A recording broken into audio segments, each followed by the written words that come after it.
In this lecture, we endeavor to introduce the themes that were central to philosophy in the first half of the 20th century, an age which has been aptly described as a period or age of extremes. For it was in this half-century that the Western industrialized world went through a series of rapid transformations. Transformations in every aspect of life. Transformations that were so complete, thorough, and quick that they resulted in a milieu, a sort of feeling of uncertainty and anxiety.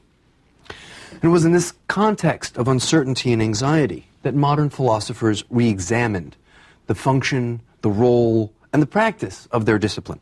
And they sought to respond to this new uncertainty in a variety of ways, and we'll see that, in fact, they come up with three different strategies of philosophizing, what we'll call regulative philosophy, therapeutic philosophy, and edifying philosophy. But first, I think we should explore some of these transformations themselves to get a sense of the context in which philosophy wrote. In particular, we're going to look at economic transformations, changes in mass communications, changes in political practice, and, of course, developments in the high culture of the arts and sciences. Well, probably the most important transformations actually occurred in the economy. This was the era in which the industrial economy of capitalism really matured. What we mean by maturation is that it was transformed from a 19th century age of familial entrepreneurialism, where most industrial, manufacturing, and even commercial enterprises were often family-run or based on partnerships between limited numbers of peoples. In the 20th century, that gives rise, particularly early in the century, to what we now know as far more formal and corporate structures of organization, structures which are far more centralized and have much greater economic power. In particular, the early 20th century saw the emergence of the new vertically integrated holding company. What characterized a vertically integrated holding company was that it controlled every element involved in its industrial processes, including inputs, transportation, financing, and marketing. And, of course, the standard examples are U.S. Steel. U.S. Steel not only controls, obviously, the iron ore that is pulled out to produce the steel, but it also has profound interests in West Virginia coal mining, in the railroads that move the coal to the steel foundries, as well as having interests in the banks that finance it and in the various sectors that market it. But there are other, of course, examples in the United States, Standard Oil, abroad, Krups, and, of course, IG Farben in the chemical industry. Such corporations not only wielded incredible power within the marketplace, they also controlled assets that in some cases rivaled the resources of contemporary national governments. It was also in this period that industrial technology resulted in the rise of, for the first time, still somewhat expensive, nonetheless purchasable consumer goods that could be purchased by individual families with credit financing. And here we think specifically of the modern conveniences or appliances like dishwashers, washing machines, refrigerators, all of which streamlined household production and household labor regimes, making life more comfortable and easy. Similarly, we could think of the mass production of the automobile as democratizing transportation, both based on not only development of revolutionary technologies of production, but also on the development of credit financing, buying on layaway, also part of the maturation of industrial capitalism. Modern corporations increasingly became bureaucratic institutions with steeply graded hierarchies of officers, long-term planning, and their own internal research and development facilities. It's really in this period that science and technology becomes integral to corporate planning, and in fact science becomes, in some cases, or many scientists, members of corporate organizations. Such corporations themselves have found that their management in this period is being separated or divorced from ownership. Managers are increasingly professional executives. Owners are now largely a variety of stockholders, some institutional, many private individual speculators. Well, as industrial power became centralized in a handful of large, increasingly multinational corporations, various major industrial sectors themselves underwent cartelization. Sometimes they did this with the cooperation of their governments, and sometimes against it. The goal of such cartelization was to overcome the unpredictability and inefficiency of market fluctuations. And they attempted to do this by having cartels plan production, marketing, and distribution. I mention this because despite the efforts of cartels, the business cycle continued to fluctuate quite wildly between extremes. So the astounding economic and stock market boom of the 1920s, for example, is followed by a devastating bust, a bust which not only occurs in the United States but is global, known as the Great Depression. All right, this period also witnessed the rise of the modern mass media and communications industries, changes that helped contribute to the growth of mass consumerism that helped support the rise of mass production of appliances. Figures like William Randolph Hearst helped introduce a new era of cheap national newspapers, the so-called penny press, which were centrally owned and produced for a newly created national market. So for the first time, there would be a national news market rather than local and regional markets. Now, the power of such mass print conglomerations, particularly for public opinion, is well exemplified at the end of the 19th century by Hearst's role in fomenting the Spanish-American War through his rather jingoistic depiction of the sinking of the Maine in Havana. Well, in addition to the concentration of newspaper power, there also emerged new media of communication and entertainment. The radio, motion pictures, which go from silence to talkies to color, and finally, at the very end of our period, television. Each of these media were organized, again, in centralized corporate industrial forms. And it was the rise of mass media that helped create a venue for a new scientific advertising. An advertising that was based on both an understanding of individual and group psychology, as well as very careful and scientific market research. And the result of this was the creation of a popular culture of mass consumerism. This is significant because these same advertising techniques could be deployed in the political sector. And indeed, they were universally, in times of war, to propagate desired information and public attitudes, but in subsequent decades were used increasingly by authoritarian regimes. In fact, the Nazi state had a ministry of propaganda, headed by a person who claimed to have learned all his techniques from Madison Avenue advertising firms. Well, concomitant to these changes were political transformations. Transformations, again, which were part of the change in the industrialized world. The 19th century principles of laissez-faire gave way to a new activist conception of the state. In the 19th century, the state was a legislative sovereign. The 20th century state was, in fact, an administrative structure, increasingly dominated by a bureaucracy which was empowered to regulate and integrate the economy and provide social welfare services, all functions which had no place in the 19th century conception of the rule of law. And indeed, theorists of the Frankfurt School call this new structure of the state monopoly capitalism. And its cause, in the United States at least, was championed by social democrats, progressives, and New Dealers, and obviously by socialists in Europe. Another important political development that needs to be addressed is the breakdown of the much-sought concert of Europe, which is finally destroyed by the tragic outbreak of the First World War. The First World War was, in fact, at the time known as, or in its immediate aftermath of the Great War, and the reason it was called the Great War was because it was one of the most bloody travails in human history. It was, in fact, a devastating struggle. A war that dragged on for 4 long years, and the eventual peace resolved none of the fundamental issues that had caused the war, despite the patriotic commitment rallied by state propaganda. And the result of this was that there would be a growing disillusionment with parliamentary democracies that had pursued this senseless struggle which had resulted in mass death for no legitimate purpose. And that did certainly help contribute to the rise of authoritarian and totalitarian regimes in the aftermath of that war. Regimes that emerged in the very heart of Europe. Spain and Italy became fascist. Russia was seized by Bolshevik revolutionaries. And of course, Germany succumbed to the domination of Adolf Hitler's National Socialist Party.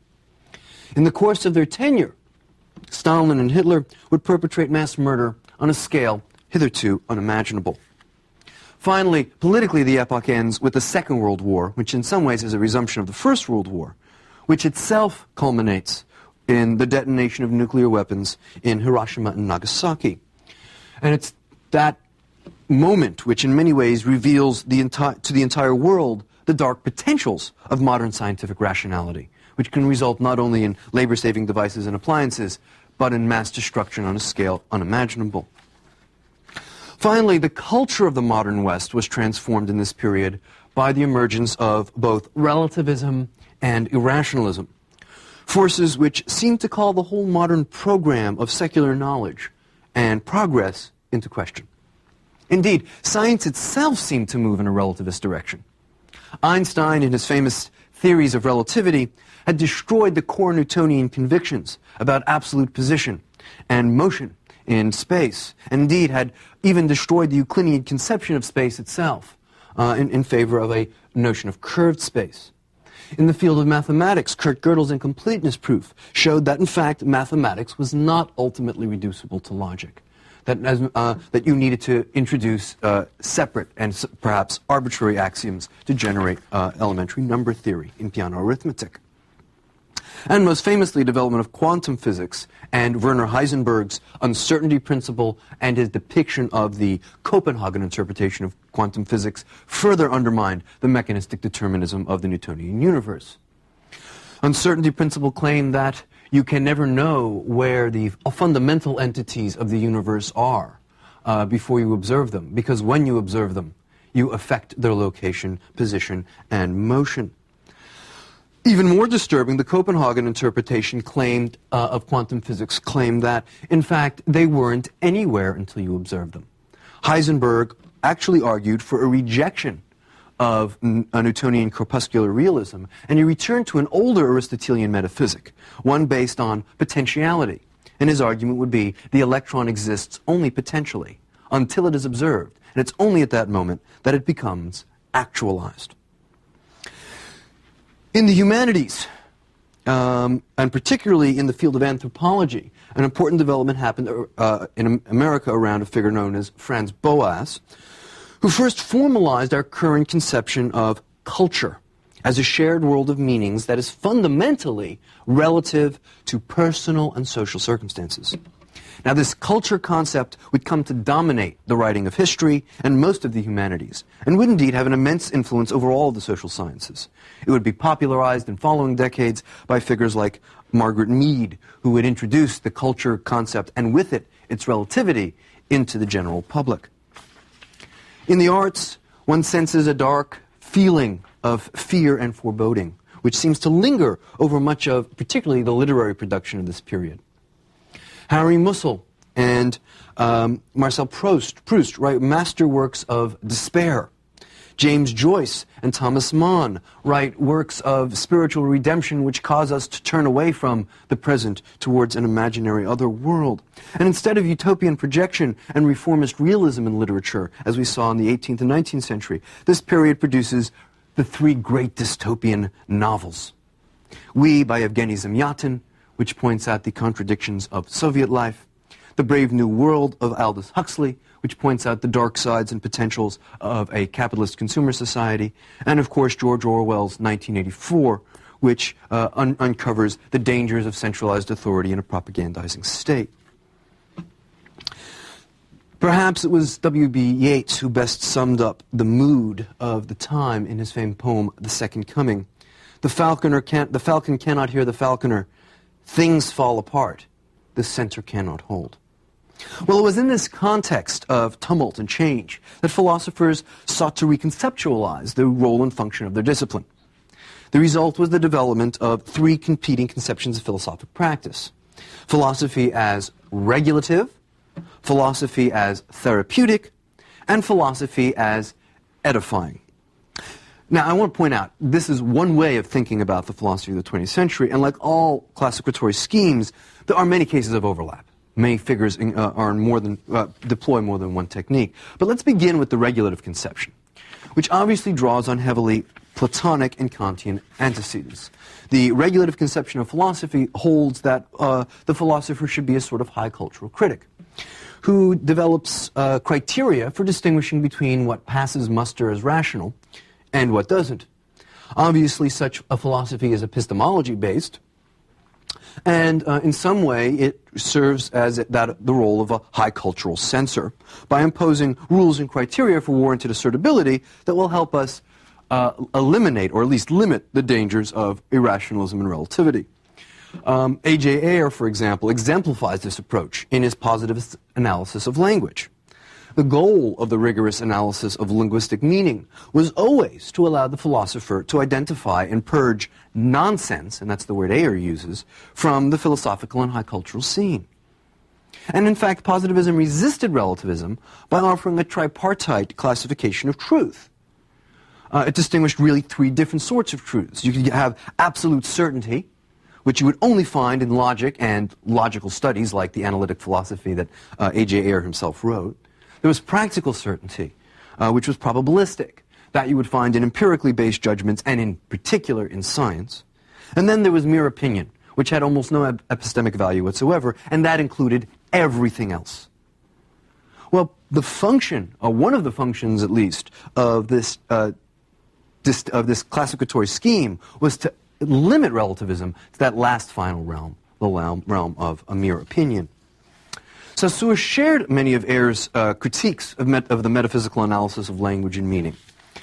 Critical to Saussurean structuralism was the recognition that the ultimate bearers of meaning, what he called deep structures, were in fact material, unconscious, and deterministic. Which is to say that, like Ayer, Saussure shares in a sort of methodological naturalism. And indeed, so much so that one is almost tempted to think of Saussure's structuralism as a French analog of logical positivism. Indeed, Saussure's preference for langue over parole, of the diachronic over the synchronic, which, as you will learn, means essentially he's more interested in the logical structure of language than the actual practice of speech itself, seems to mirror and in many ways reflect positivism's embrace of logical structure and entailment, what it calls necessity, over merely historical particularity or contingency.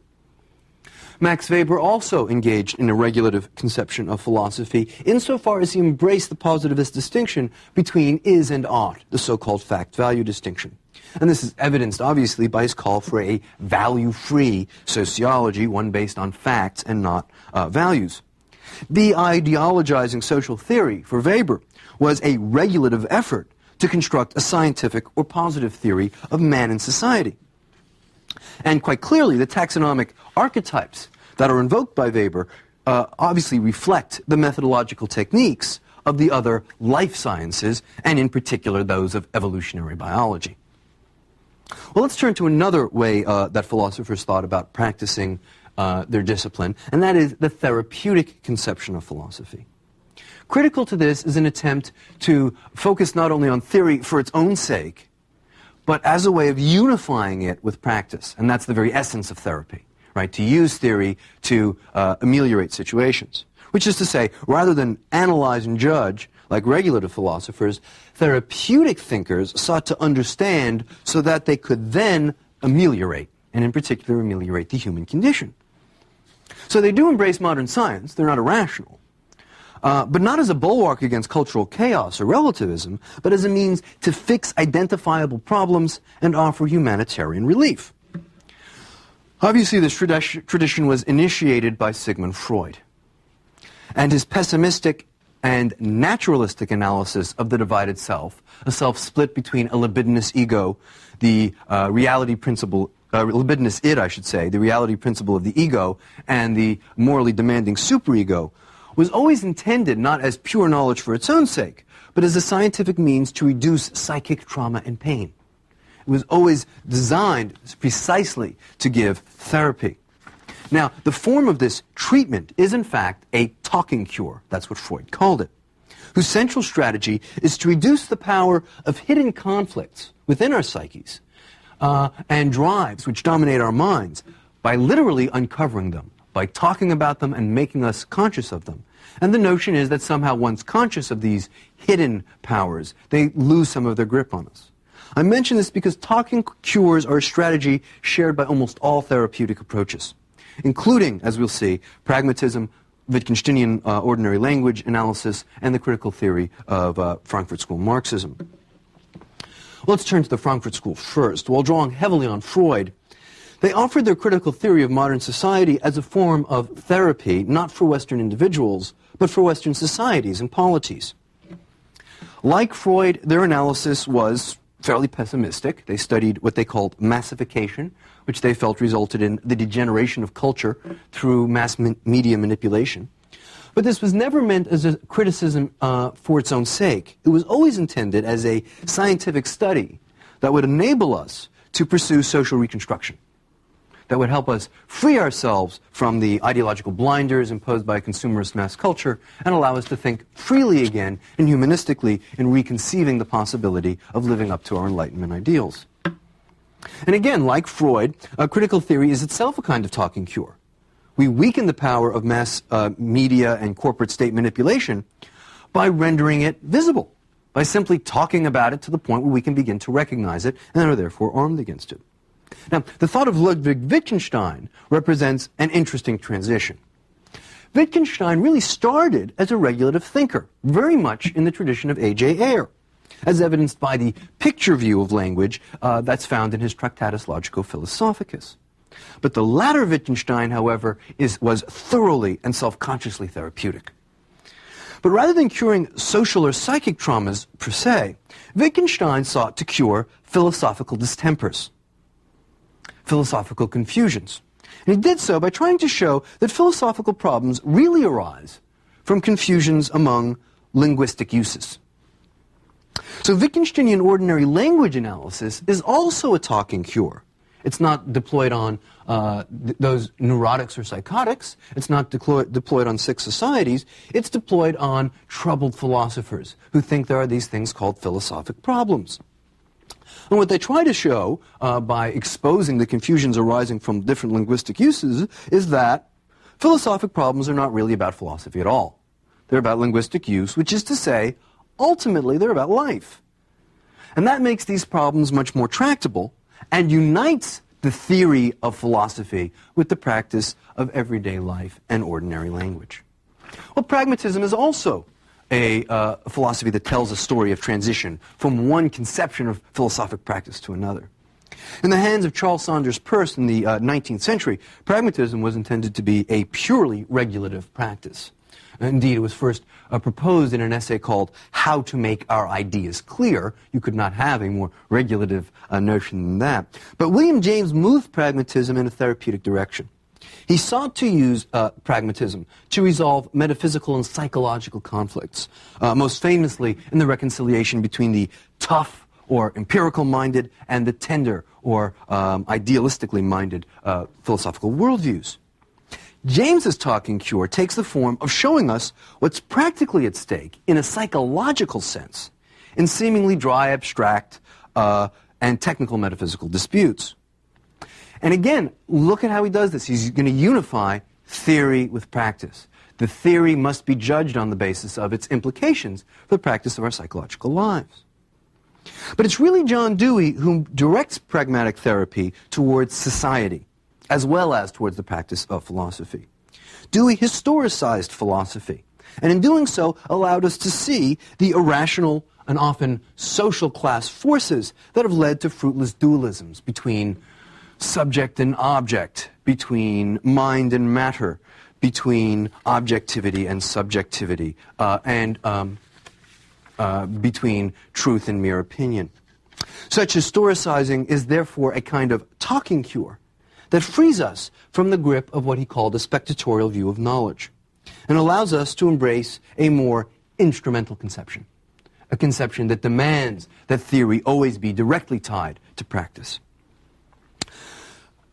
It's also worth noting that such an instrumental conception stresses a Darwinian fit between belief and changing social and cultural environments, where we come to think of philosophy and culture in general as following the same needs of evolution and change as we find in nature. Well, finally, let's take a look at the third way of approaching philosophy, which is to treat the practice of philosophy as edifying. What we mean by edifying is, in some sense, the old classical religious notion of edification, spiritual uplift and building. And you'll recall from the very beginning of this series, we mentioned that philosophy is about technical doctrines, but it's also about a sense of wonder and awe, and a desire to work out our spiritual or metaphysical posture towards being, to understand what is the meaning of our life and why we live the way we do. And it's that which edifying philosophies focus on. Their central questions concern the meaning of life, the nature of individual existence, the life of the spirit. Questions that actually became even more urgent after Nietzsche's much heralded death of God. Now, obviously, this practice drew on a rich lineage of religious predecessors, from Augustine to fideists like Bayle and Pascal to Kierkegaardians. But there was also a secular proto-existential trajectory which ran from Descartes to Nietzsche. But in our period, probably the first important figure in this practice is Edmund Husserl, who was critical to the development of edifying philosophy in the early 20th century. His invocation of a transcendental ego, which was the result of these first phenomenological reduction, or epoche, when you abstract from your phenomenological experience all of its particular empirical content, was meant to uncover consciousness as such, a sort of pure consciousness, which obviously was part of a quest for the ultimate basis of reality, the ultimate basis of reality being found here in subjectivity. An obvious source of this motivation was the desire to identify a new phenomenological source for the human spiritual essence, or soul. And we can see this, in fact, exemplified in what you'll hear described as the second or eidetic reduction, in which Husserl claims if you abstract from consciousness as such, pure consciousness itself will reveal to you immanent essences and meanings. So the quest into the mind as pure mind qua mind reveals to us the ultimate sort of firmament and structure of the universe, discloses the secrets we've sought out forever. Nonetheless, it is worth recalling that Husserl also had a regulatory interest. Phenomenology was also meant to be a quest for epistemic certainty, for fixity. Remember, Husserl was a mathematician, and such fixity could only come from what he called an Archimedean standpoint. And he sought that Archimedean standpoint in his phenomenological reductions. But probably much more influential than Husserl in the long run has been the work of Martin Heidegger. Heidegger pushed Husserl's phenomenology in a far more explicitly existential direction. Unlike his teacher Husserl, who was mathematically trained, Heidegger was theologically trained. He was by nature a seminarian, and therefore rejected mere scientific rationality for what he called self-uncovering discourses. Discourses of design, or discourses that are interested in uncovering our place in the world. Heidegger therefore focused on this subjective experience of being in the world, what it is like to be alive, and to be part of the historical realm of contingency in a quest for authentic being. And he did so because he wanted to interrogate questions about our existence and about our identity as individuals, about the meaning of our lives and how we ought reconfigure and conceptualize them. In this practice, he rejected what philosophers would usually consider a sort of systematic analysis, in favor of something he called hermeneutics, which we might better characterize as interpretive discourses, deep interpretations, interpretations which are evocative but don't necessarily hang on any factual correctness. And he sought to use hermeneutics not to uncover the nature of the external world, but rather to disclose us to ourselves. Now, obviously, such issues have a very strong spiritual significance. And this is, again, reflected in many of Heidegger's strange philosophical moves. His sacralization of being as a new God. And I think he even uses that phrase. But it also has a secular and straightforwardly existential implication. Because the other quest that Heidegger is interested in is authenticity as a life goal. It is Heidegger's goal to have us learn to be who we are and to understand what we are. So in conclusion, I would say, as you look at the philosophy of the first half of the 20th century, look at doctrine, but also look at the way the reconfiguring how philosophy itself should be practiced to respond to a changing life world in which they lived.